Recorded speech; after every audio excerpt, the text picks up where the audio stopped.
Gupta from India. We'll be talking to all of them, but first I want to hand over to Birger to introduce today's call. Thank you so much, Adrian. Good afternoon from Geneva. Thank you to all of you for joining again this call. As my colleague Adrian said, we have a great panel today. The backdrop is still extremely serious globally. Based on the COVID-19 situation, we're close to 5 million cases globally, close to 325,000 people that have died due to the pandemic. We are also seeing that the epicenter is moving. We have seen now in many Asian and European countries that the numbers have peaked, but we know seeing that if you look at the 20 countries in the world with the most new cases, 17 out of these 20 countries are emerging economies and developing countries. So this is a very serious development, and of course this will potentially also have a lot of negative impact on a lot of the things that we have achieved during the last decades. The World Bank yesterday, in a report that many of you probably have seen, said that if we don't put the right measures in place to fight this in the developing world, we can see 60 million new people entering extreme poverty this year.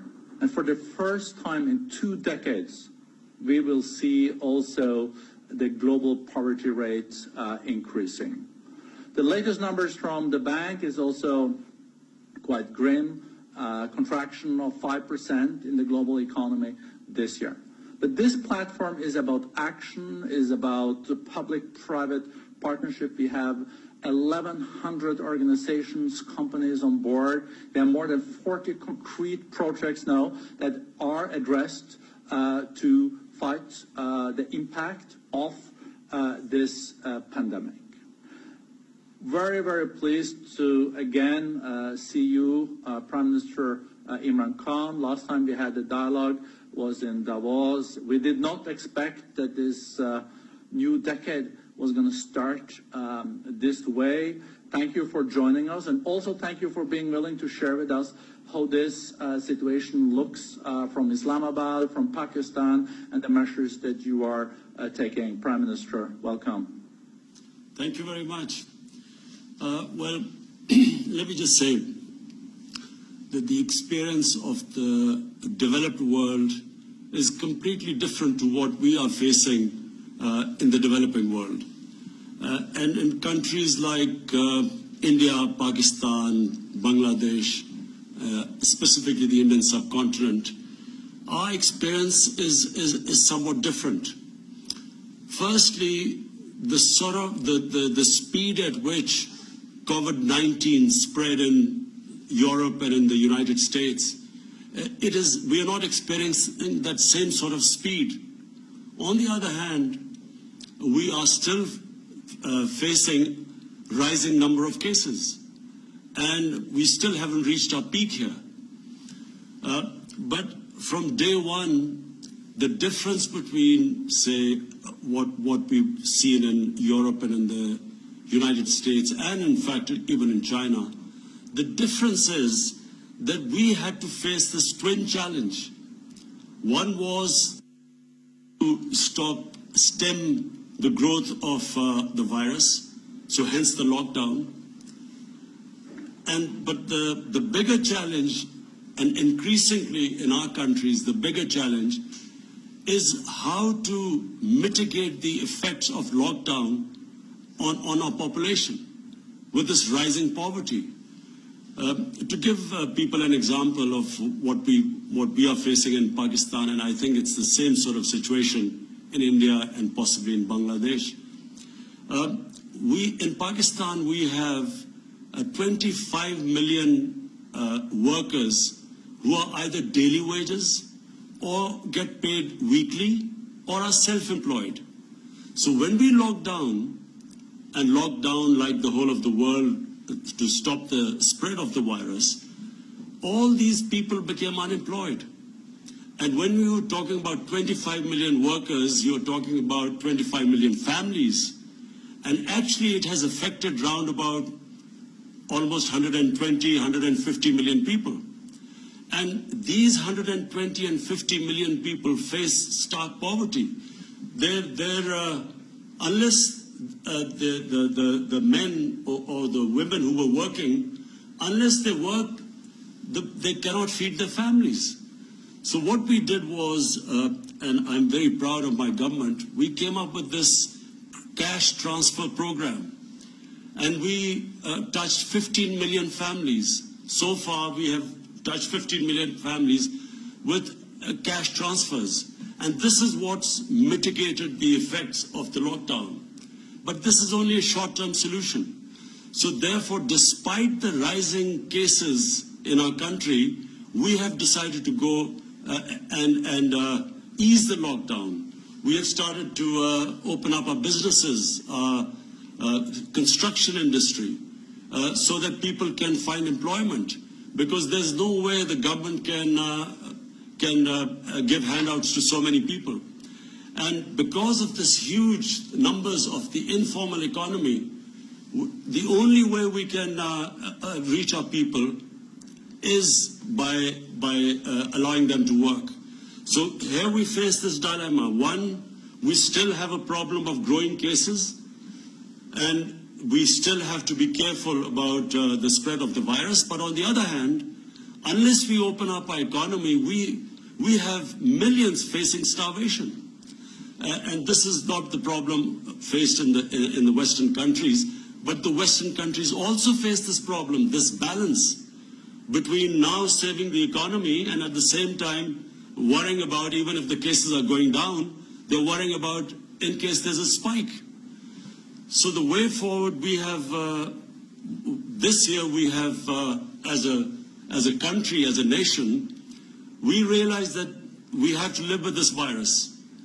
At least until a vaccine comes out, we feel that this year we just have to learn how to live with it and balance this. So to balance this, what we have raised a volunteer force of 1 million volunteers who will help the administration, because the administration is already overburdened. The law enforcement agencies, they've become overburdened by trying to impose the lockdown. So we decided that the only way is that have a volunteer force, let the administration do the normal work and the police, while this volunteer force goes and encourages people to not to have gatherings, and when they go to work, have these SOPs so that they at least try and keep the social distancing. So this year we feel that we have a very tough year to balance this act. We have suffered economically.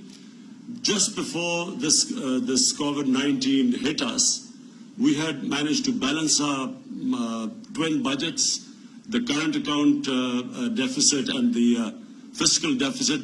After a very painful series of reforms, we had just about balanced and were thinking of the economy of growing. And so it's hit us at the worst time. But what we feel is that the coming year is not just a challenge for Pakistan. We all know it's a global challenge. And what we feel is that there has to be a lot more interaction between the countries in dealing with this challenge than has been so far. Understandably, because when it hit the countries, it's quite unprecedented, the measures that took. So every country looked inside, became insular. But I feel eventually we are all connected, and the response has to be global. There has to be a way of picking up countries which are struggling right now, and especially in the developing world. I've spoken to the Ethiopian Prime Minister, the Egyptian President, Nigerian Prime Minister. All of them are facing similar problems to what we are facing.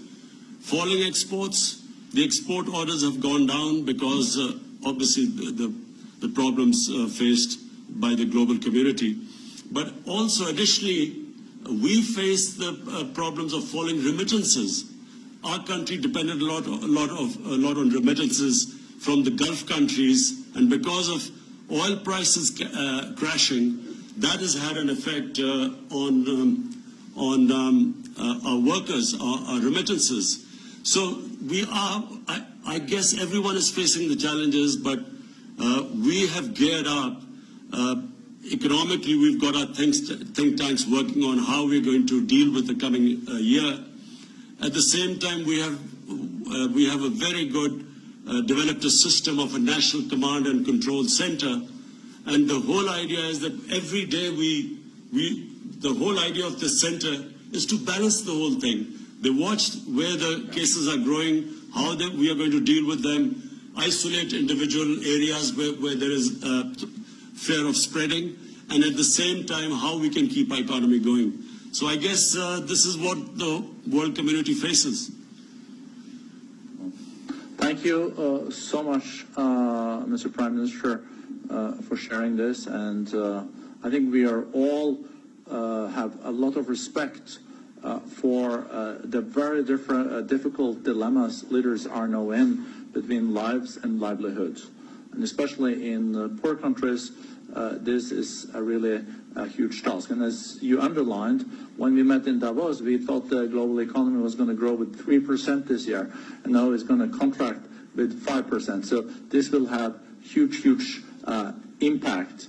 And I guess that the global debt situation is also something that is really a serious issue for Pakistan. I'm going to go to the Development and Trade Minister of the Netherlands, but if you can very shortly, Prime Minister, just in 1 minute say something about the global debt situation and also the special situation for developing countries, because there is a discussion about a global plan here. G20 countries have come up with a debt relief. They've just come up with a policy of debt relief, but it needs to be there need to be more details and more work on this. But let me just put it this way: a lot of the developing world faces the situation where, because of their debt servicing, their fiscal space is contracted. They don't have enough space actually to cope with this challenge of health facilities, because the biggest problem caused by COVID is it's overwhelmed the health facilities, the hospitals.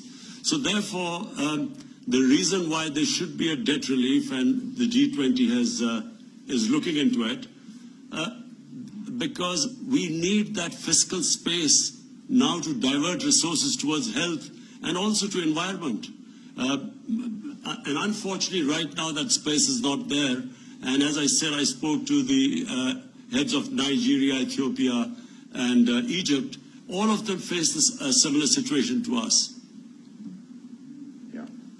No, thank you so much, Prime Minister. And what you're really alluding to is kind of a bridge, because there is an imminent need for a stimulus to make sure that things are also working until growth is back. I think this is a nice segue also to Sigrid Kaag, because Sigrid, you're not only the Trade Minister of the Netherlands, but you're also the Development Minister.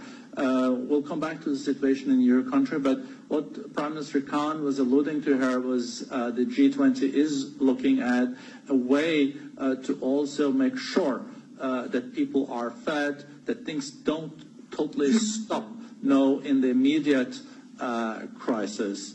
This is what stimulus is needed for, and a debt relief will possibly give a bit of relief there. Any thoughts on this? Yes, no, thank you very much, Borge. And indeed, I was very inspired by, saddened and inspired, of course. वज़ीराअज़म Imran Khan आलमी इक़्तिसादी forum के Covid action platform से खिताब कर रहे थे। वज़ीराअज़म इमरान खान ने कहा कि तरक्की याफ्ता और तरक्की पज़ीर ममालिक में के हालात यकसर मुख्तलिफ हैं। कोरोना वायरस ने पाकिस्तान, भारत, बांग्लादेश में वायरस उतनी तेजी से नहीं फैला जितनी तेजी से ये मगरबी ममालिक में फैला है। मगरब और हमें फ़र्क ये है कि हमें भूख से भी निपटना है, हमें ये भी चैलेंज दरपेश है। पाकिस्तान में अब तक 1,20,00,000 से ज़्यादा खानदानों में नकद इमदादी रकूम तकसीम की जा चुकी है। पाकिस्तान ने क्या इक़दाम किए हैं कोरोना वायरस के हवाले से? वज़ीर-ए-आज़म इमरान खान ने वर्ल्ड इकनॉमिक फोरम में एक्सपर्ट्स को आगाह किया, उनके सवालात के भी जवाब दिए। वज़ीर-ए-आज़म इमरान खान ने कहा कि करोड़ों लोगों को भूख से बचाने के लिए हमें मईशत को खोलना जरूरी है। इसके